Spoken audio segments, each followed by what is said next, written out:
And here's the thing. I mean, let me put the question like that. Is the UK a racist country? I mean, the short answer, of course, the real answer is no.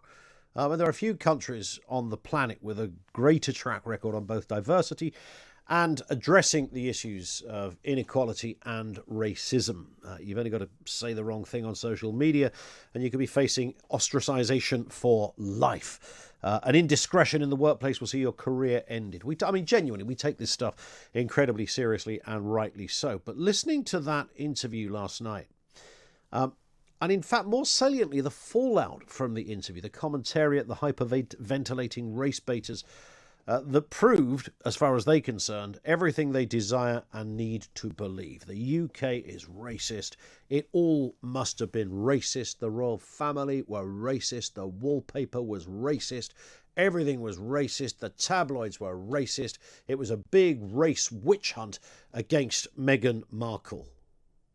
Yeah, well, let's just have a little look at... I don't know what went on inside the four walls of Buckingham Palace, or what kind of conversations. There was so much that didn't make sense, by the way, about that interview. And, you know, much like a courtroom, never listen to the word of just the defence until you've heard the prosecution, and vice versa. We got one side of an interview that was carried out by one of her mates. So I think you have to kind of factor that in. But let's just look at this business about the racism around Meghan Markle. So she was treated very badly because it must be racist because Kate didn't get the same treatment. This is what we're being asked to believe. She was treated very badly because she's a black woman, depending how people define, or a mixed race woman. I think she self-defines as a black woman, if that's the right terminology. And it must be racist because Kate didn't get this treatment. By the way, lots of other people didn't get the same treatment either. Was Meghan Markle marked out by the tabloids? Well, yep, she was. Did some of that treatment hurt? I'm sure it did. Was some of it a bit unnecessary? I think it probably was. Was this because she was mixed race? No, none of that. That's what we're being asked to believe here. She was marked out because she's black. Now, marked out because of her race. Or, and it's a big or, could it be this? She's glamorous, she's American, she's an outsider, she's a commoner, she's an actress, she's a divorcee. Take all of that, or because she happens to be 50% black. Even though she looks more white than black, if we have to get down to that level of detail. 0344 499 1000. Because she's mixed race, or because this is an unconventional addition to the royal family, who's glam, she's a Yank, she's an outsider, she's what the royals call a commoner, she's an actress from a moderately successful TV show, she's previously been married, she was about to apparently get engaged. I mean, the CV, the tantalising CV of her backstory for the tabloids is almost too much. They'd have been salivating over there in Fleet Street, thinking, we've hit the flipping jackpot here. It has got every component you could want.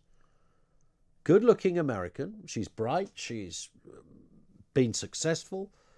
She's been married.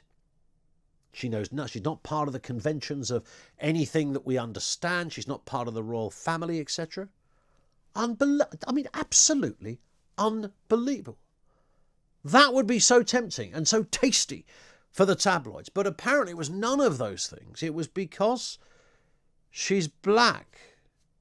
Really? Does anyone with a straight face believe this guff?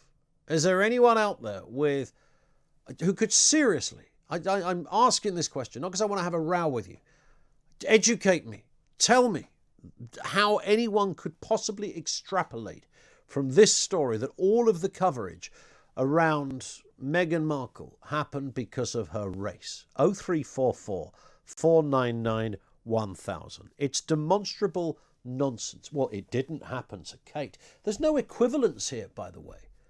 You would hardly see a bad word written about William or Kate. This is the next king and queen of our country. They will always be treated with a different level of of respect and understanding. There'll be less salacious headlines, because that's just kind of how it works, the sort of kind of unwritten tacit agreements between the establishment and the press. So there's no equivalence there. I mean, all this nonsense about avocado. You know, genuinely serious journalists are taking their reference points from BuzzFeed. I'm not kidding you. Oh, look, they told a story about Kate liking avocados. And then they told one about Meghan liking avocados. But the one about Meghan was all about the avocado industry being enveloped in all manner of terrible, serious, organised criminality, murder and violence.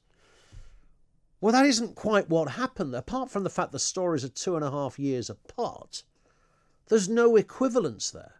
There is no equivalence. And let me just advise, as if this isn't, I shouldn't have to bring any of this to the table. It's all obvious stuff, right? It's all obvious stuff. But how do they think this would work, this supposed cartel of racists, these scribes with ill intent, the white hooded massive on Fleet Street?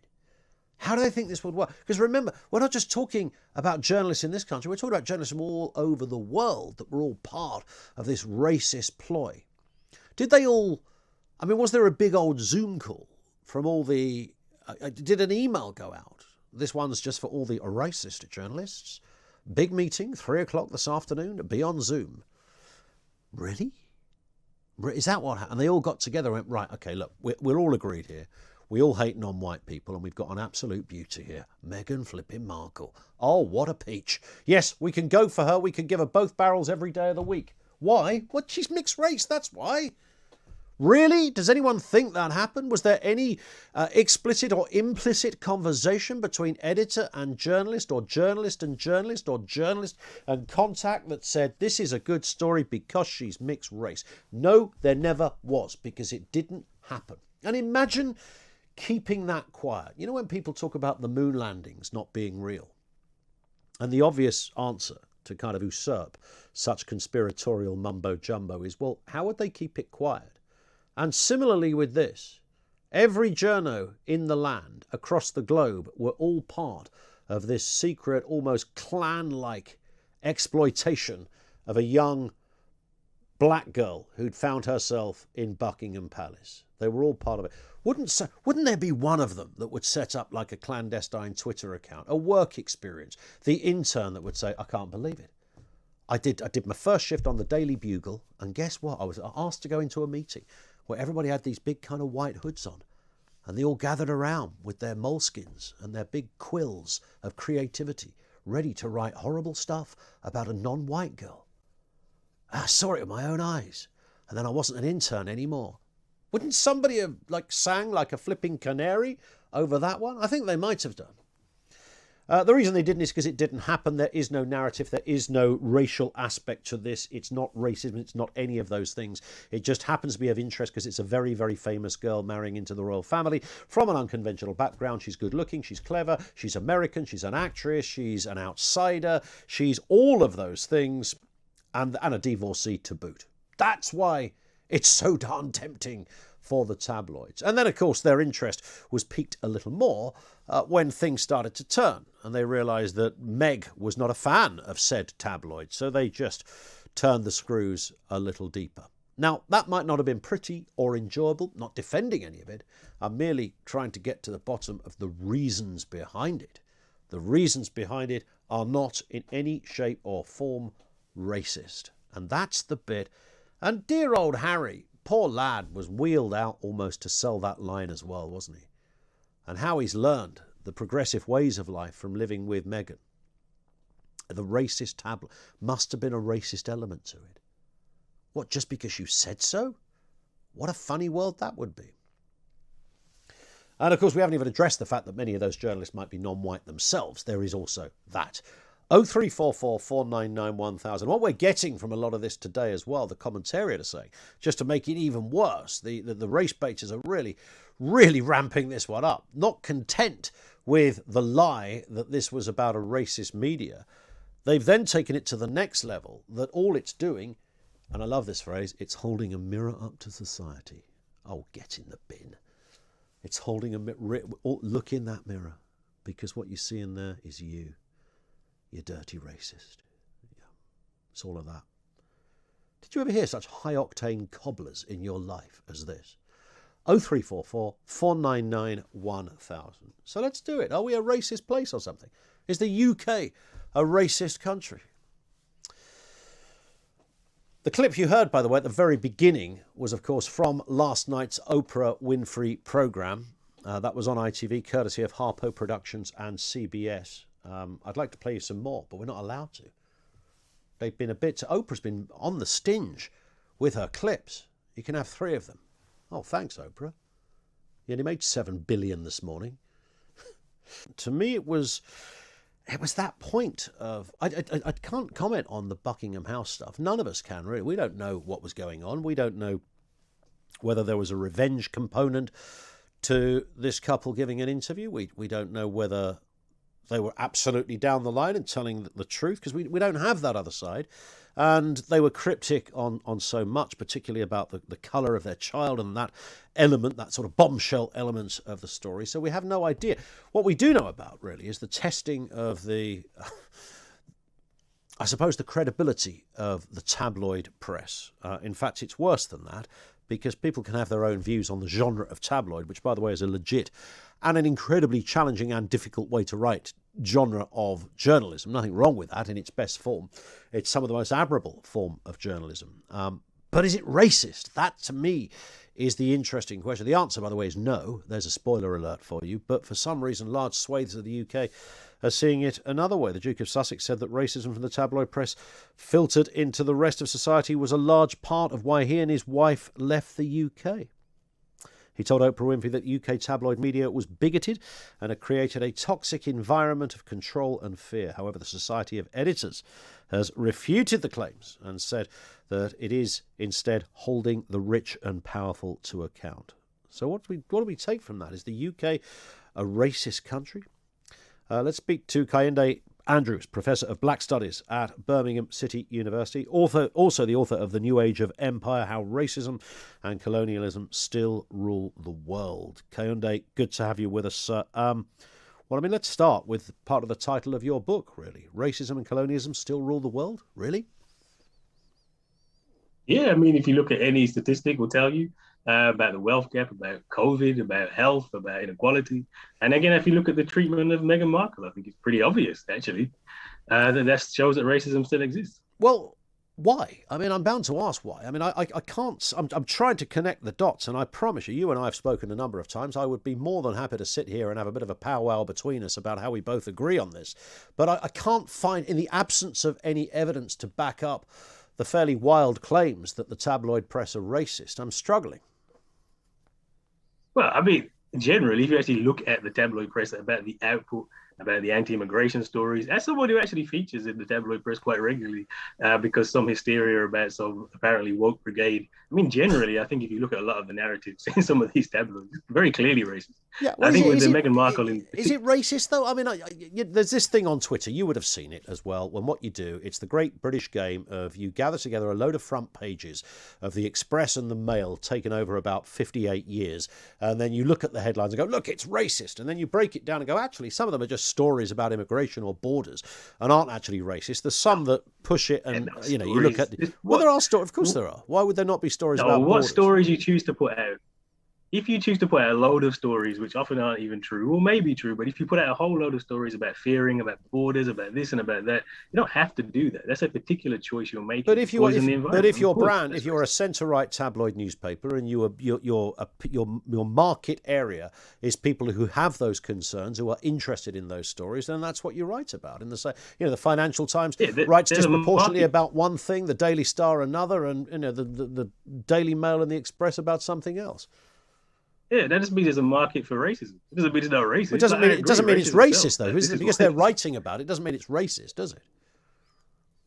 No, a particular focus on immigration. I think it's a very clear line you can see in the tabloid press. Well, some would say that's a massive subject that should be discussed quite regularly.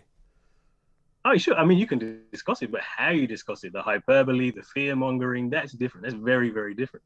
I mean, I think if you think about Meghan Markle in particular, it's the harassment. It's the fact that she can do the same thing that Kate Middleton does, but it's seen differently. Yeah, That's well, the thing. you It's the can't, but poison, there it's is the no equivalence viciousness. between That's her. the problem. Yeah, no, I get that they are treated differently, but they're not treated differently because of racism. They're treated differently because one is in line to the throne, pretty much, and will be the queen. So that's left alone. No, and the other is a glamorous actress from America who's said that. I mean, it's such a great narrative for the tabloid press. It doesn't get any better for a tabloid hack. No, that doesn't explain why her holding her baby bump is devious, right? I mean, there's no explanation for that kind of thing. And this is actually how racism plays out nowadays. But why you can't get away with calling somebody. So somebody sat there. Think about this. You're a bright guy, okay? You've got more qualifications than most people, and you're switched on. What would have happened? You think a journalist sat there and said, "Right, we've got to make this about race because she's 50% black, even though everyone thought she was white up until they saw her mum. Despite that." This girl, we've got to write terrible things because she's mixed race. I mean, do you really think... No, it's not. It's worse than that. Worse than that. It's actually worse than that. Subliminal? It's about people not fitting. It's about people not fitting. It's not people not... It doesn't it's not necessarily witty. I can tell you why she doesn't... It's the idea that she doesn't fit, that she's different, that she's alien, that she's outside. Correct. I'll tell you why that is, because she's glamorous, she's American, she's an outsider, she's a commoner, she's an actress, she's a divorcee, and she's marrying into the royal family. Race has nothing to do with it. The idea that race has nothing to do with it tells you the whole problem. Race isn't all of it. It's definitely part of that. But why is it any of it? Why is it any of it? It's the level of vitriol. And this is what race is. You can't get away. You can't get away nowadays with saying she's an N-word. She's this. You're not going to get away with it. So what happens now is it's the drips. It's the poison. It's the same thing I experience all the time. Like, no, I don't dispute. Listen, I don't dispute. If you looked at social media, you will absolutely see that. But I'm talking about the established print journalism in this country, that I don't believe, Kayode, you could find a shred of evidence that could corroborate and support unequivocally your claim that the tabloid press are racist. Well, I mean, and let's give the first story I ever read in the newspaper, Daily Mail, about Meghan Markle. The headline was straight out of Compton. And it was about, can you imagine the Queen sitting down with Meghan Markle's mom in some gang-scarred ghetto neighborhood that she didn't even live in? It was such a racist. I mean, that was clearly racist. It had particular images of black people, which weren't true in this case. And it put this some alien and that the Queen couldn't possibly be safe. I mean, that was terrible. So you're telling me that's not racist? That we have a really bad understanding. No, I'm telling you, if you want to interpret it that, you can. But you wouldn't get it through a courtroom in a million years, as you know, because the journalists would just say, hang on a second. We're taking an element of popular culture. We're taking, Compton, something famous. Most people know what that means. A racialized element of popular culture. Well, it doesn't have to. But no, if you want to read it that way, you can. But it is though. I mean, no, but I mean, it's not. This is the point. This is what racism looks like today, and why it is more difficult. And in a court of law, you're not going to get that through. So 100%. You think the journalists? That's the experience that so many of us. But think about this: like, you'd have to, in a company where you have lawyers and HR departments and diversity chiefs and all manner of other people. I work in such a building where all of those roles exist. You would have a journalist sitting in a corner saying, I'm just going to squeeze out a bit of gentle racism. And then that would go to the sub. No, that's and not then how the it editor. Works. Well, how does it? You seem to be saying it works in whatever way you want it to work.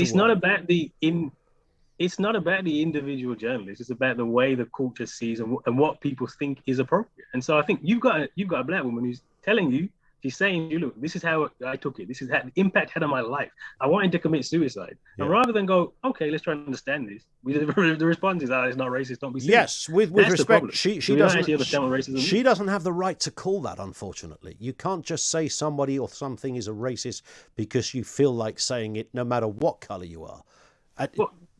Actually, the actual law on this, to be clear, is that if you perceive something is racist, it actually is. That's actually the legal framework we have. Yes, I mean, good luck with getting that through a court. But I'm aware that you're right. That is supposedly the rather curious way that we interpret these things, which leads to, as far as I can ascertain, with something like this, more trouble than it purports to try and solve. Can I just point out though that Meghan Markle's story, that story about I feel like I'm bullied, harassed, I feel like it's racist, I feel like it had an impact on my health. isn't something that she just says. I've said this many times. Many black people in positions like that will say the same thing. So we're just going to discount all of that because you don't understand it. No, I'm not discounting. I'm not Because discounting. Hey, look, I'm not discounting that this happens on Civvy Street. I'm not discounting this happens on social media.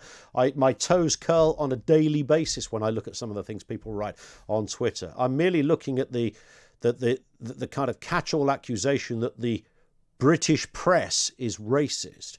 And when you break that down and look at how that could possibly manifest, you come to the rather, what I think is obvious conclusion that it actually isn't. No, it isn't. And the point is, you said you recognize that the social media commentary, so the abuse that we get, not just Meghan, we get. Now, so much of that comes from these stories in the tabloid press directly, where they're not necessarily saying racial slurs, but people are picking up the language and the way they're talking, and they are very much then attacking. So Fleet Street are responsible. You must admit that there's a contribution from the press. Fleet Street are responsible for the minds and the thinking of individuals now. No, because so if they write a story about avocados, racial hatred. If they write a story, but they're not preaching racial hatred. The story isn't about avocados, though, is it? The story isn't about avocados.